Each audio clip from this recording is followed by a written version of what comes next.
उड़ीसा की राजधानी भुवनेश्वर में शुक्रवार को कलिंग साहित्य समारोह की शानदार शुरुआत हुई। इस बार ये 11वां आयोजन है जिसमें साहित्य जगत से जुड़ी दुनिया भर की जानी मानी हस्तियां हिस्सा ले रही है। दुनिया भर की 25 भाषाओं की कला, संस्कृति और साहित्य की खुशबू उड़ीसा में फैली हुई है। राजधानी भुवनेश्वर में 11वें कलिंग साहित्य समारोह में दुनिया भर की हस्तियां जुटी हैं। राज्यपाल हरिबाबू कंभामपति ने समारोह का शुभारंभ किया और केंद्रीय पर्यटन और संस्कृति मंत्री गजेंद्र सिंह शेखावत भी इस वक्त पर मौजूद थे।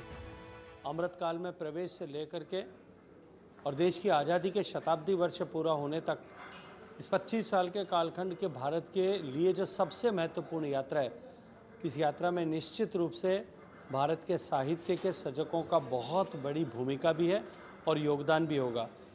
और उन सबको एक मंच पर ला करके इस महत्वपूर्ण समय में विचार मंथन का यज्ञ आहूत करने के लिए मैं कलिंगा लिटरेरी फेस्टिवल के सब आयोजकों को हृदयपूर्वक धन्यवाद करता हूँ।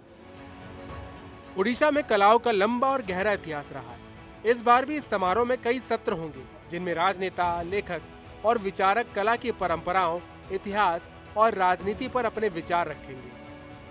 A person with a positive thinking cannot be stopped, and a person with negative thinking cannot be helped. You can't help it. Success is a habit, and so is failure. There are some people, no matter what they do, they always succeed. There are some people, no matter what they do, they always fail. अगले 3 दिनों तक 3 अलग अलग जगहों पर लोगों को कला साहित्य से जुड़ी हस्तियों से रूबरू होने का एक बार फिर मौका मिलेगा। अब तक ये समारोह हर बार कला जगत के अनुभवी और उभरते हस्ताक्षरों को बराबरी का मौका देता रहा है। उम्मीद की जानी चाहिए कि इस बार भी ये परंपरा कायम रहेगी। Bureau report, NDTV India.